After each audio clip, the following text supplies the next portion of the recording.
ॐ भूर्भुवः स्वः तत्सवितुर्वरेण्यं भर्गो देवस्य धीमहि धियो यो नः प्रचोदयात्। ॐ शान्ति शान्ति शान्तिः. Namaskar my dear friends. This is video number 13 on Talks with Swami Vivekananda. This video starts with talk number 41. Swami Vivekananda's love and sympathy for the poor. Don't touchism. Who serves Jiva serves God indeed. Place the Mutt, Belur, year 1902. After returning from eastern Bengal, Swamiji stayed in the Mutt and lived a simple, childlike life. Every year, some Santhal laborers used to work in the Mutt. Swamiji would joke and make fun with them and loved to hear their tales of weal and woe. One day, several noted gentlemen of Calcutta came to visit Swamiji in the Mutt. That day, Swamiji had started such a warm talk with the Santhal that when he was informed of the arrival of those gentlemen, he said, I shall not be able to go now. I am happy with these men. Really, that day Swamiji did not leave the poor Santals to see those visitors. One among the Santals was named Kesta. Swamiji loved Kesta very much. When Swamiji came to talk with them, Kesta used to say to Swamiji, "Oh my Swami, do not come to us when we are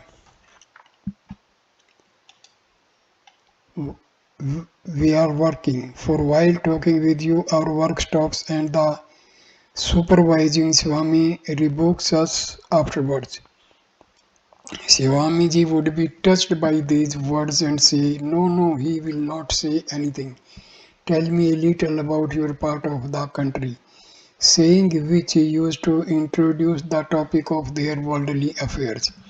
One day Swamiji said to Kesta, Well, will you take food here one day? Kesta said, We do not take food touched by you. If you put salt in our food and we eat it, we shall lose our caste. Swamiji said, Why should you take salt? We will prepare curry for you without salt. Will you then take it? Kesta agreed to it. Then at the orders of Swamiji, bread, curry, sweets, curds, etc. were arranged for the Santhals and he made them sit before him to eat. While eating, Kesta said, Whence have you got this thing? We have never tasted anything like this. Swamiji, feeding them, sumptuously said, You are Narayana's God manifest. Today I have offered food to Narayana. The service of Dridra Narayana, God in the poor, about which Swamiji spoke, he himself performed one day like this. After meals, the Santhals went for rest, and Swamiji, addressing the disciples, said, I found them the veritable embodiment of God, such simplicity, such sincere gentleness, love, and I have seen nowhere else. Then, addressing the sannyasis of the Mutt, he said, See how simple they are. Can you mitigate their misery a little? Otherwise, of what good is the wearing of the Girva robe? Sacrifice of everything for the good of others is real sannyasa. They have never enjoyed any good thing in life. Sometimes I feel a desire to sell the mutt and everything and distribute the money to the poor and destitute. We have made the tree our shelter. Alas, the people of the country cannot get anything to eat, and the heart how can we have the heart to raise food to our mouths? When I was in the Western countries, I prayed to the Divine Mother. People here are sleeping on a bed of flowers. They eat all kinds of delicacies, and what do they not enjoy? While people in our country are dying of starvation, Mother, will there be no way for them? One of the objects of my going to the West to preach religion was to see if I could find any means for feeding the people of this country. Seeing the poor people of our country starving for food, a desire comes to me to overthrow all ceremonial worship and learning and go round from village to village collecting money from the rich by convincing them through force of character and sadhana and to spend the whole life in serving the poor. Alas, nobody thinks of the poor of the country. They are the backbone of the country, who by their labor are producing food. These poor people, the sweepers and laborers, who if they stop work for one day will create a panic in the town, but there is none to sympathize with them, none to console them in their misery. Just see, for want of sympathy from the Hindus, thousands of parihas in Madras are turning Christians. Don't think this is simply due to the pinch of hunger. It is because they do not get any sympathy from us. We are day and night calling out to them, don't touch us, don't touch us. Is there any compassion or kindliness of heart in the country? Only a class of don't touchists kick such customs out. I sometimes feel the urge to break the barriers of don't touchism. Go at once and call out, come all who are poor, miserable, wretched, and downtrodden, and to bring them all together in the name of Sri Ramakrishna. Unless they rise, the mother won't awaken. We could not make any provision for food and clothes for these. What have we done then? Alas, they know nothing of worldliness, and therefore even after working day and night cannot provide themselves with food and clothes. Let us open their eyes. I see clear as daylight that there is the one Brahma in all, in them and me. One Shakti dwells in all. The only difference is of the manifestation. Unless the blood circulates over the whole body, has any country risen at any time? If one limb is paralyzed, then even with the other limbs whole, not much can be done with that body. Know this for certain. Disciple, sir, there is such a diversity of religions and ideas among the people of this country that is a difficult affair to bring harmony among them. Swamiji, in anger, if you think any work difficult, then do not come here. Through the grace of God, all paths become easy. Your work is to serve the poor and miserable without distinction of caste or color, and you have no need to think about the results. Your duty is to go on working, and then everything will follow of itself. My method of work is to construct and not to pull down. Read the history of the world and you will find that a great soul has stood as the central figure in a certain period of a country. Animated by his ideas, hundreds of people have done good to the world. You are all intelligent boys and are coming here for a long time. Say, what have you done? Could not you give one life for the service of others? Next life you may read Vedanta and other philosophies. Give this life for the service of others, then I shall know that your coming here has not been in vain. Saying these words, Swamiji sat silent, wrapped in deep thought. After some time he said, after so much austerity, I have understood this as the real truth. God is present in every jiva. There is no other God besides that. Who serves jiva serves God indeed. After some pause, Swamiji addressing the disciples said, "What I have told you today, inscribe in your heart. See that you do not forget it." Chapter number 42, talk number 42. Life at the Belur Mutt in early days. Swami Vivekananda's reminiscence of Baranagar Mutt, rigors of monastic vow. Place the Mutt, Belur, year 1902, beginning. It was Saturday, and the disciple came Saturday, and the disciple came to the Mutt just before evening. An austere routine was being followed now at the Mutt regarding spiritual practices. Swamiji had issued an order that all brahmacharis and sannyasis should get up very early in the morning and practice japam and meditation in the worship room.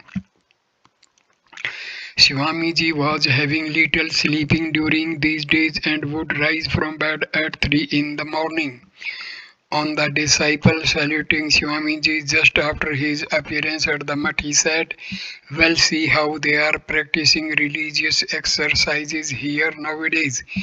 Everyone passes a considerable time in japam and meditation on mornings and evenings. Look there, a bell has been procured which is used for rousing all from sleep. Everyone has to get up before dawn." Sri Ramakrishna used to say, "In the morning and evening, the mind remains highly imbued with the sattva ideas. Those are the times when one should meditate with earnestness." After the passing away of Sri Ramakrishna, we underwent a lot of religious practice at the Badanagar Mutt. We used to get up at 3 a.m. and after washing our face, etc., some after bath and others without it, we would sit in the worship room and become absorbed in japam and meditation. What a strong spirit of dispassion we had in those days. We had no thought even as to whether the world existed or not. Ramakrishnananda busied himself day and night with the duties pertaining to Sri Ramakrishna's worship and service, and occupied the same position in the mutt as the mistress of the house does in a family. It was he who would procure, mostly by begging, the requisite articles for Sri Ramakrishna's worship and our subsistence. There have been days when the japam and meditation continued from morning till 5 or 5 in the afternoon. Ramakrishnananda waited and waited with our meals ready till at last he would come and snatch us from our meditation by sheer force. Oh, what a wonderful constancy of devotion we have noticed in him. Disciple, sir, how you used to meet the mutt expenses then? Swamiji, what a question. Well, we were sadhus, and what would come by begging and such other means would be utilized for defraying the mutt expenses. Today, both Suresh Babu and Balram Babu are no more. Had they been alive, they would have been exceedingly glad to see this mutt. You have doubtless heard Suresh Babu's name. He was in a way the founder of this mutt. It was he who used to bear all the expenses of the Baranagar mutt. It was this Suresh Mitra who used to think most for us in those days. His devotion and faith have no parallel. Disciple, sir, I have heard that you did not see him very often at his deathbed. Swamiji, we could only do it if we were allowed by his relatives. Well, it is a long tale, but now this for certain that among worldly people it is of little count to your relatives and kinsmen whether you live or die.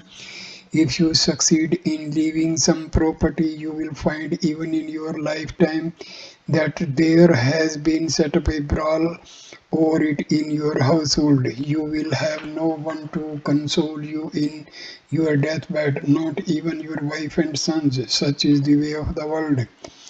Referring to the past condition of the Mata, Swamiji went on, owing to want of funds, I would sometimes fight for abolishing the Mata altogether, but I could never induce Ramakrishnananda to accede to the proposal, nor Ramakrishnananda to be the central figure of the Math. There have been days when the Math was without a grain of food. If some rice was collected by bagging, there was no salt to take it with. On some days there would be only rice and salt, but nobody cared for it in the least. We were then being carried away by a tidal wave of spiritual practice. Boiled bimba leaves, rice and salt. This was the menu for a month at a stretch. Oh, those wonderful days! The austerities of that period were enough to dismay supranatural beings, not to speak of man. But it is a tremendous truth that if there be real worth in you, the more are circumstances against you, the more will that inner power manifest itself. But the reason why I have provided for beds and tolerable living in the Math is that the sannyasis that are enrolling themselves nowadays will not be able to bear so much strain as we did. There was the life of Sri Ramakrishna before us, and that was why we did not care much for privations and hardships. Boys of this generation will not be able to undergo so much hardship, as it is that I have provided for them. If they get just enough food and clothing, the boys will devote themselves to religious practice and will learn to sacrifice their lives for the good of humanity. Disciple, sir, outside people say a good deal against this sort of bedding and furniture. Swamiji, let them say, even in jest they will at least once think of this much, and they say it is easier to attain liberation through cherishing a hostile spirit. Sri Ramakrishna used to say, men should be counted as worms. Do you mean we have to conduct ourselves according to the chance opinion of others? Shah. Disciple, sir, you sometimes say all are Narayana, the poor and the needy are my Narayanas, and again you say men should be counted as worms. What do you really mean? Swamiji, well, there is not the least doubt that all are Narayanas, but all Narayanas do not criticize the furniture of the Math. I shall go on working for the good of man without caring in the least for the criticisms of others. It is in this sense that the expression men are to be counted as worms has been used. He who has a dogged determination like that shall have everything. Only some may have it sooner and others a little later. That's all, but one is bound to reach the goal. It is because we had such a determination that we have attained the little that we have. Otherwise, what dire days of privation we have had to pass through. One day, for want of food, I fainted in the outer platform of a house on the roadside, and quite a shower of rain had passed over my head before I recovered my senses.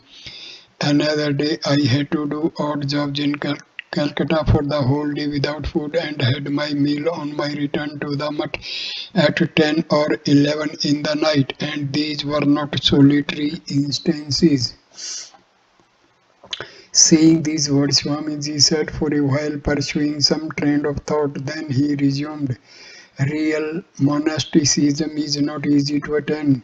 There is no order of life so rigorous as this. If you stumble ever so little, you are hurled down a precipice and are smashed to pieces. One day I was traveling on foot from Agra to Vrindavan. There was not a farthing with me. I was about a couple of miles from Vrindavan when I found a man smoking on the roadside, and I was seized with a desire to smoke. I said to the man, "Hello, will you let me have a puff at your chillum?" He seemed to be hesitating greatly and said, "Sire, I am a sweeper." Well, there was the influence of old sanskaras, and I immediately stepped back and resumed my journey without smoking. I had gone a short distance when the thought occurred to me that I was a sannyasi who had renounced caste, family, prestige, and everything, and still I drew back as soon as the man gave himself out as a sweeper and could not smoke at the chillum touched by him. The thought made me restless at heart. When I had walked on half a mile, again I retraced my steps and came to the sweeper, whom I found still sitting there. I hastened to tell him, "Do prepare a chillum of tobacco for me, my dear friend." I paid no heed to his objections and insisted on having it. So the man was compelled to prepare a chillum for me.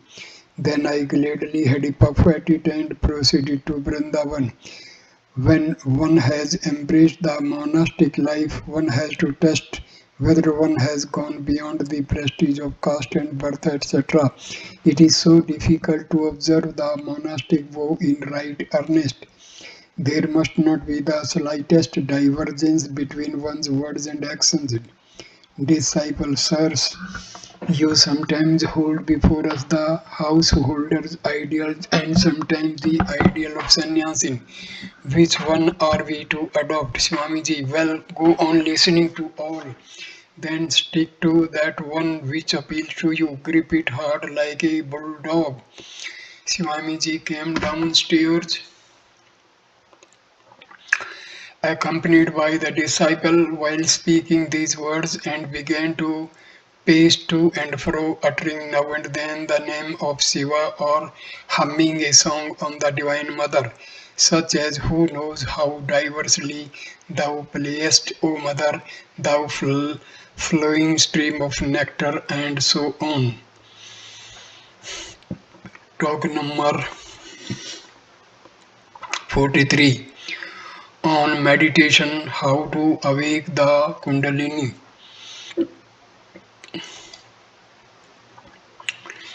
How to have concentration. Directions about spiritual practice. Place the Mutt, Bangalore, year 1902. The disciple passed the preceding night in Swamiji's room.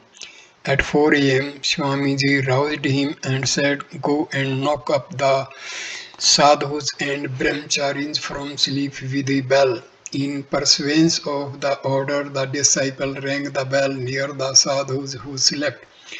The monastic inmates hastened to go to the worship room for meditation. According to Swamiji's instructions, the disciple rang the bell lustily near Swami Brahmananda's bed, which made the latter exclaim, "Good heavens, the Bengal has made it too hot for us to stay in the mud." On the disciples communicating this to Swamiji, he burst out into a hearty laugh, saying, "Well done." Then Swamiji too washed his face and entered the chapel accompanied by the disciple. The sannyasis, Swami Brahmananda and others had been already seated for meditation. A separate seat was kept for Swamiji, on which he sat facing the east and pointing to a seat in front to the disciple, said, "Go and meditate sitting there."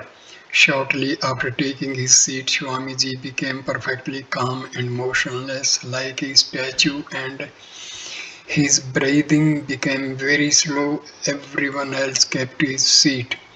After about an hour and a half, Swamiji rose from meditation with the words "Shiva, Shiva."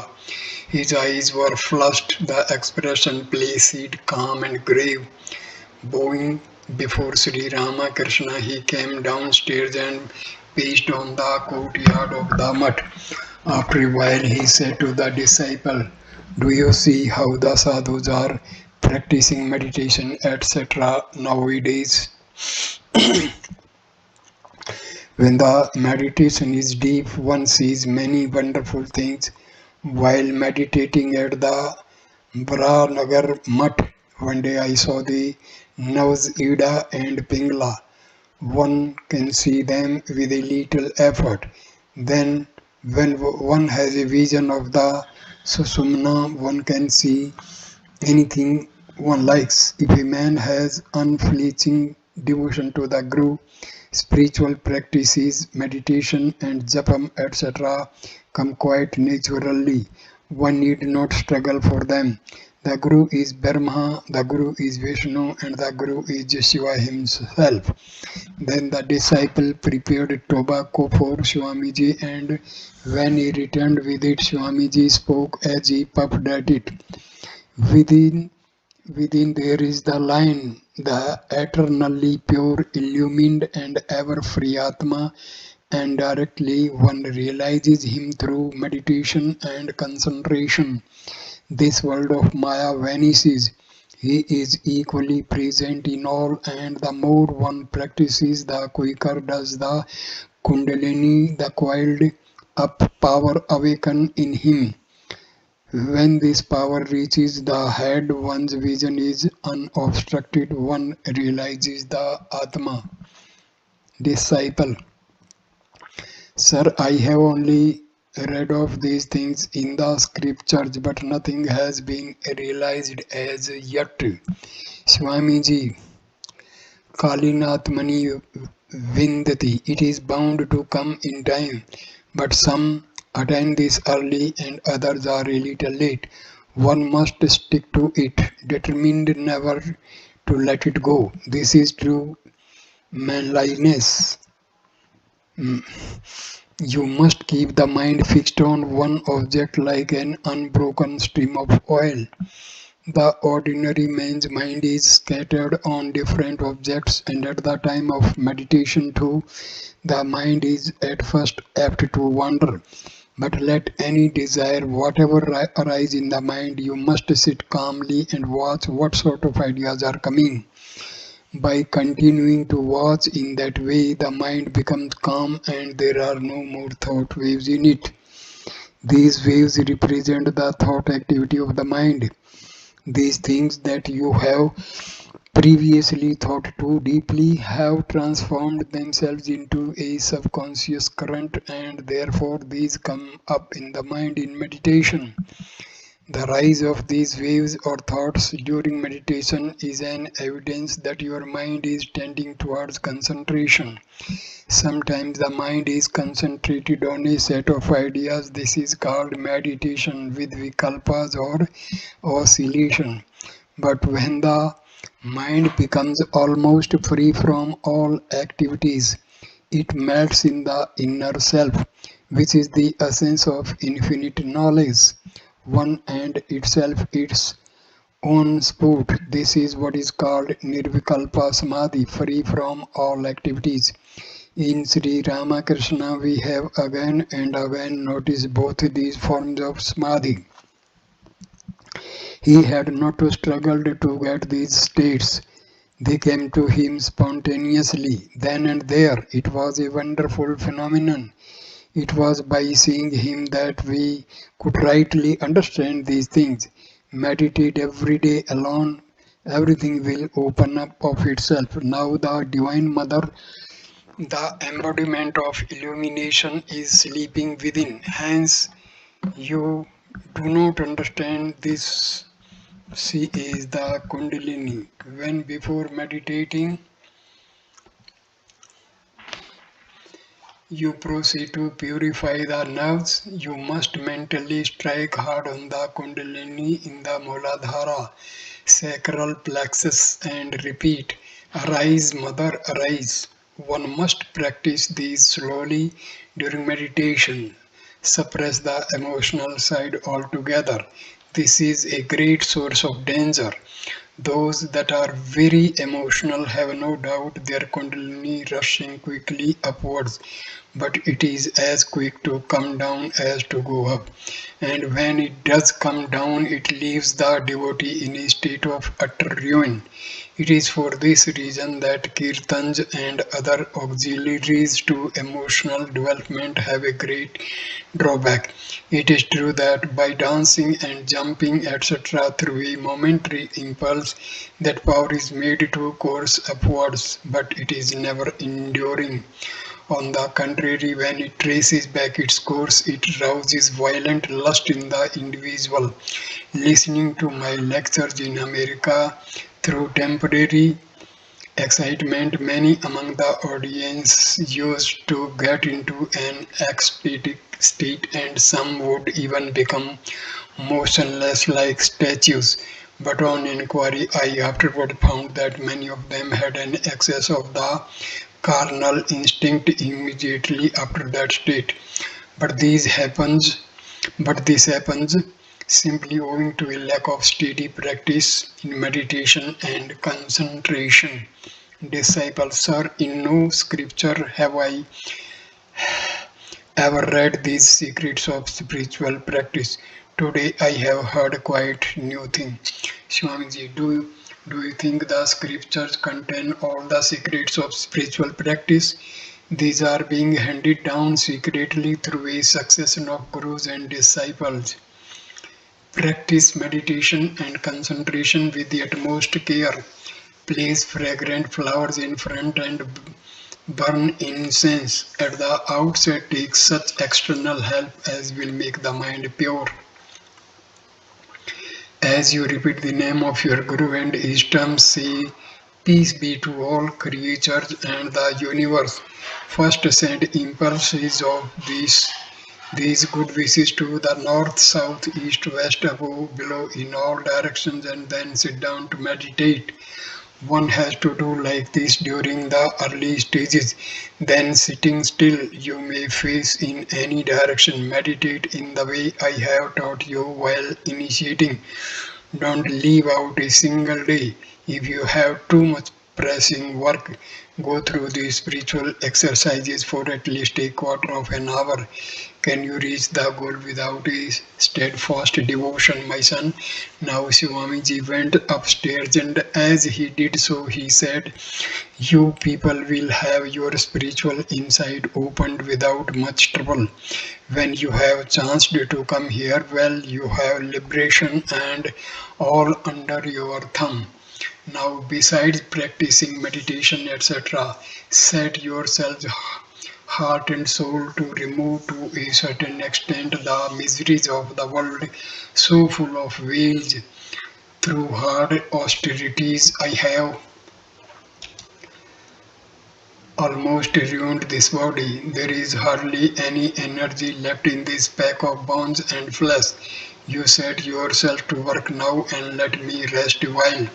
If you fail to do anything else, well, you can tell the world at large about the scriptural truths you have studied so long. There is no higher gift than this, for the gift of knowledge is the highest gift in the world. Talk number 44 about the disciples of Sri Ramakrishna, place the Mutt, Belur, year 1902. Swamiji was now staying at the Mutt. The disciple came to the Mutt and towards the evening accompanied Swamiji and Swami Premananda for a walk. Finding Swamiji absorbed in thought, the disciple entered into a conversation with Swami Premananda on what Sri Ramakrishna used to say Swamiji's greatness. After walking some distance, Swamiji turned to go back to the Mutt. Seeing Swami Premananda and the disciple nearby, he said, well, what were you talking? The disciple said, we were talking about Sri Ramakrishna and his words. Swamiji only heard the reply but again lapsed into thought and walking by the road returned to the Mutt. He sat on the camp cot placed under the mango tree and resting there some time. washed his face, and while pacing the upper veranda, spoke to the disciple thus: Why do you not set about propagating Vedanta in your part of the country? There, Tantrikism prevails to a fearful extent, rouse and agitate the country with the lion roar of Advaitvada. Then I shall know you to be a Vedantist. First open a tool there and teach the Upanishads and the Brahmasutras. Teach the boys the system of Brahmacharya. I have heard that in your country there is much logic chopping of the Nyaya school. What is there in it? Only Vyapsi, pervasiveness and Anumana, inference on these subjects the Nyayika Pandits discuss for months. What does it help towards the knowledge of the Atma? Either in your village or Nag Mahasays open a Chatuspati indigenous school in which the scriptures will be studied and also the life and teachings of Sri Ramakrishna. In this way, you advance your good as well as the good of the people, and your fame will endure. Disciple, sir, I cherish no desire for name or fame, only sometimes I feel a desire to do as you are saying, but by marriage I have got to so entangled in the world that I fear my desire will always remain in the mind only. Swamiji, what if you have married? As you are maintaining your parents and brothers with food and clothing, so do your wife likewise, and by giving her religious instruction, draw her to your path. Think her to be a partner and helper in the living of your religious life. At other times, look upon her with an even eye with others, thinking thus all the unsteadiness of the mind will die out. What fear! The disciple felt assured by these words. After meals, Swamiji sat on his own bed, and the disciple got an opportunity of doing some personal service to him. Swamiji began to speak to the disciple, enjoining him to be reverential to the mutt members. These children of Sri Ramakrishna, whom you see, are wonderful Tyagis, selfless souls, and by service to them you will attain to the purification of mind and be blessed with the vision of the Atma. You remember the words of the Gita. By interrogation and service to the great souls, therefore you must serve them, by which you will attain your goal, and you know how much they love you. Disciple, but I find it very difficult to understand them. Each one seems to be of a different type. Swamiji. Sri Ramakrishna was a wonderful gardener. Therefore, he has made a bucket of different flowers and formed his order. All different types and ideas have come into it, and many more will come. Sri Ramakrishna used to say, whoever has prayed to God sincerely for one day must come here. Know each of those who are here to be of great spiritual power, because they remain shriveled before me. Do not think them to be ordinary souls. When they will go out, they will be the cause of the awakenment of spirituality in people. Know them to be part of the spiritual body of Sri Ramakrishna, who was the embodiment of infinite religious ideas. I look upon them with that eye. See, for instance, Brahmananda, who is here. Even I have not the spirituality which he has. Sri Ramakrishna looked upon him as his spiritual son, and he lived and walked, ate and slept with him. He is the ornament of our mutt, our king. Similarly, Premananda, Turyananda, Trigunatita, Akhandananda, Shardananda, Ramakrishnananda, Subodhananda, and others. You may go round the world, but it is doubtful if you will find men of such spirituality and faith in God like them. They are each a center of religious power, and in time that power will manifest. The disciple listened in